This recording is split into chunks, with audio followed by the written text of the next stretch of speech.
Hello, and welcome to this episode of The Art of Diplomacy. We are at India House, the residence of the Indian ambassador to the UAE, His Excellency Sanjay Sudhir. It's a beautiful location, and we're going to be having a conversation about diplomacy and UAE-Indian relationships. Ambassador, thank you so much for making the time to sit with me for this episode of The Art of Diplomacy. You're most welcome. You're most welcome at India House. And as they say in Arabic, Beti Betak. Oh, shukran. Thank you very much. Well, Betak, this beautiful India House, is really something. So we'll talk a little bit more about India House. But first, I wanted to ask you about why you chose to become a diplomat. Well, from very humble background, my father moved from the village to the big city. So for me, it was a natural progression to move to the world. I've always been fascinated by this world of diplomacy. You know, the pictures of global leaders talking about global issues always fascinated me. And I always thought to myself that one day I should land at that stage. So I worked hard for that. But your education was not what we would expect for a diplomat. Why from engineering to diplomacy? Well, the way I look at it is that the 4 years of engineering is more of a training of the mind rather than the content of the engineering bit of it. And that training of the mind has really helped me all along. It's really, made my thinking much clearer, my analysis much better, and it helps me all the time. So I've named this series The Art of Diplomacy, but what you're saying is it's also a science. I think it's somewhere between the two. How so? Well, sometimes, see, it is science because some things are very logical. But then logic alone does not drive the world. And that's where the art takes over. And between the art and the science, there's always a lot about EQ, so to say, because you're dealing with people at the end of the day. It is national interests, but when national interests are being worked out between countries, it's at the level of diplomats or the level of people. And there it's very important to understand each other, to communicate with each other, to develop that empathy, which really helps. So your first posting was in the Arab world, actually. So you've almost come full circle as ambassador to the UAE. So tell us about your first posting. My first posting was Cairo in 1995, and I have very fond memories of that place because I learned Arabic language there. That was my first exposure to the working of an Indian mission. So that itself was a big learning. And at a personal level, we had our second daughter born in Cairo. Oh. Yes. So that's a memory which will always stay with us. It's very interesting because you learned Arabic in Cairo, of course, and then from there you were also able to use your Arabic because you went to Damascus. So what was the difference between being in Cairo and Damascus, and what are some of your memories from Damascus? Well, Damascus again was a very, very memorable posting, both work-wise and personally. Work-wise because I was the only Arabic language speaker, therefore I got to do a lot of political work, information, culture, education work. So my plate was full, but that really helped me because that got me across to Syrian people, Syrian systems, and that was a wonderful experience to work with the Syrians, I must say. It also gave me a great opportunity to travel across Syria, and not only Syria, Lebanon, Jordan, Turkey, and what a gem that region is in this world, I must say. It also took us to Aleppo and Palmyra. And I say that because we have such fond memories of those two cities, and sadly they don't perhaps look the same as how they figure in our minds. Yes, many people say that those of us who got to visit Syria previously are quite lucky because we were able to see it in a way that has changed. But that's one of the incredible parts of diplomacy, is that you get to experience it as a person. Your point about emotional intelligence, connecting with people. I wanted to ask you how you've been able to utilize that in this posting as ambassador to the UAE. At the time, of course, you came, it was COVID, so maybe the interaction wasn't exactly the same, being able to be out and about. But tell us about being ambassador here in the UAE and some of the highlights in your current position. Well, for us, UAE is perhaps the strongest partner in the whole of MENA region. We have a relationship which dates back centuries. I'm told that there was a time when the Indian rupee was a legal tender here. And today we have about 3.5 million Indians living and working here. And that is perhaps the largest number of Indian nationals in any one country. We also have a strong trade relationship. UAE is our third largest trading partner, and last year we traded about $73 billion. UAE also happens to be our second largest export destination. And in terms of energy imports, UAE is our second largest source for LPG, third largest source for crude. So it's a very strong partnership in that sense. And very recently we signed the Comprehensive Economic Partnership Agreement with the UAE. I want to ask you about this comprehensive economic partnership with the UAE, because some people say, as you said, this is centuries old relationship, there's already such strong trade. What more could you add to it? What difference does it make to have these sorts of higher level partnership agreements? So there's always scope to deepen and widen a relationship. And if you look at how our relationship has evolved, it is centuries old, no doubt. But in the last 7-8 years, there has been some kind of a leapfrogging. Ever since Prime Minister Modi was here in 2015, and then visits by His Highness Sheikh Mohammed bin Zayed to India, our relationship has really taken a different trajectory altogether. In 2017, when Sheikh Mohammed bin Zayed was in India as chief guest on our Republic Day celebration, that time we signed the Comprehensive Strategic Partnership Agreement. And flowing out of the Comprehensive Strategic Partnership Agreement is this CEPA, the Comprehensive Economic Partnership Agreement, which we signed just a few months back. Trade is doing well, investments are doing well, but then there is always scope and space to improve on our numbers. We have, in the way we have opened up our sectors on both sides, I think will give new opportunities to businesses on both sides. That also provides us a great opportunity to use the, I would say, the inherent strengths of the UAE by virtue of it being a strong logistical base, shipment, storage, warehousing, so many other things, airline connectivity, to actually reach out to a major part of the world, including Africa, including Europe, Central Asia, in a way which would have otherwise become quite challenging. It's helped that way. Plus, whenever trade grows, investments also grow.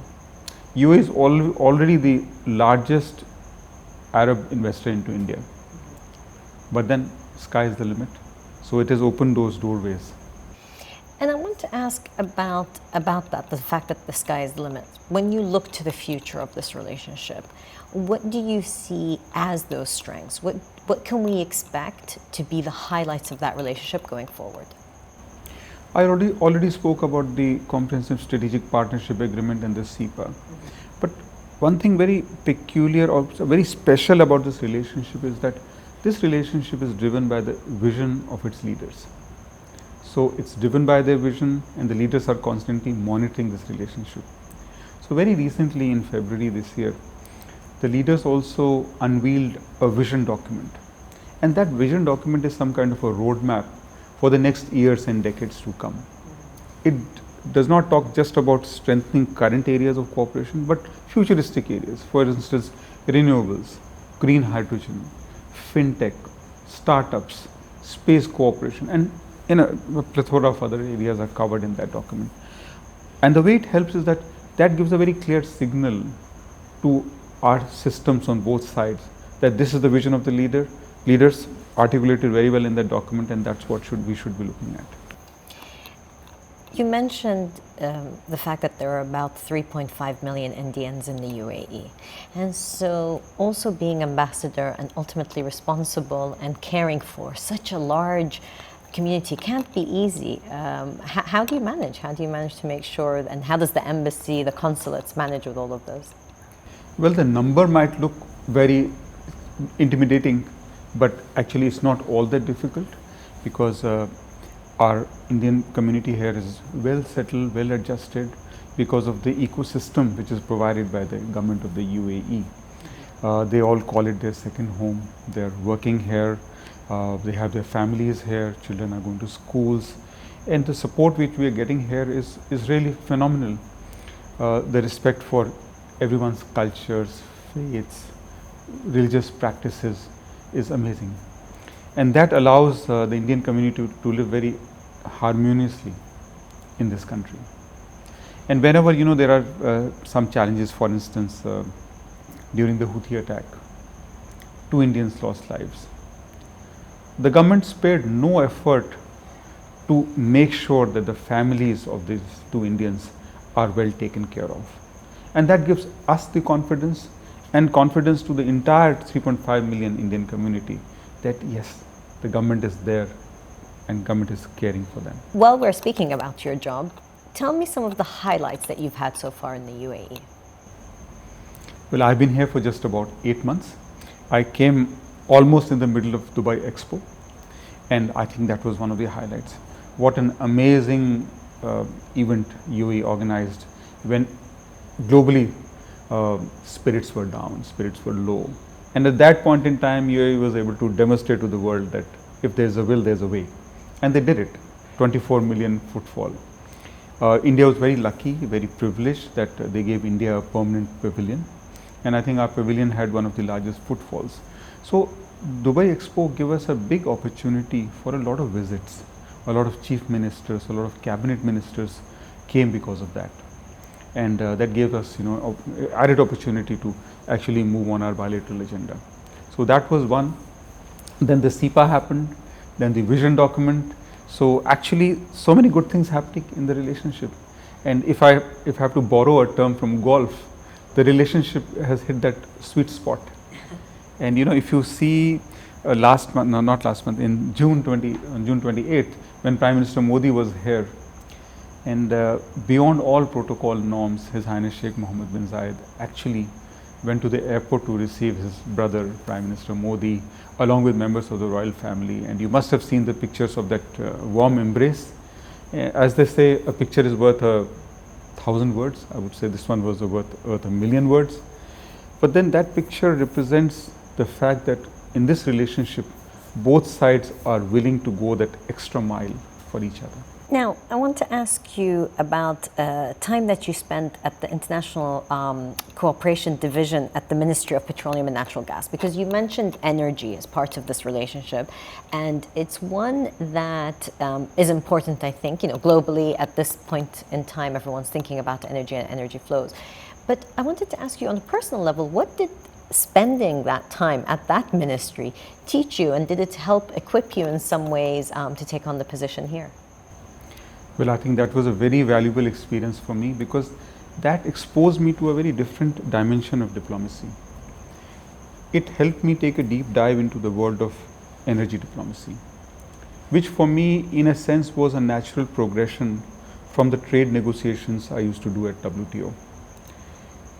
And so once again, I was back to dollars and cents issues. And in that stint, we were able to negotiate oil deals in order to diversify our energy sourcing, to promote our energy security as a country. We were negotiating long-term LNG contracts for acquisition of overseas hydrocarbon assets, and also efforts to fill our own strategic petroleum reserves. And that stint also gave me a big opportunity to actually work very closely on the UAE file. During that time, we were able to invest in the offshore Lower Zakum field. We were also able to work with the UAE and successfully have an agreement for UAE to fill up one of our strategic petroleum reserves. ADNOC did it. And so that, in a sense, was very gratifying for me as a diplomat, but also had a small contribution to bringing our countries closer. 8 months is not a long time to be able to really do a stock take, but if you were going to say something you've learned from your period so far here, what would you say it would be? I would say that with the support of the government, with the support of the community, with the support of businesses here, nothing is impossible. And I've seen that for myself. Because 8 months might look short, but then 8 months is a very long time in our relationship. So, Ambassador, India House has many beautiful pieces of furniture, artworks, but what to you reminds you of home? Well, on all our postings we carry a lot of stuff from back home. And what really takes me back home to my family, to my friends, is a lot of pictures. Do you have some that you can show us? Sure. Okay. Oh wow, quite the selection. So these are some of the pictures of my family. Here's my daughter with her husband. Here's the whole family and some of our travels. Wonderful. And these are your daughters? These are my two daughters. This is my younger daughter who was born in Cairo. Oh wow. This is my elder daughter. Where's this?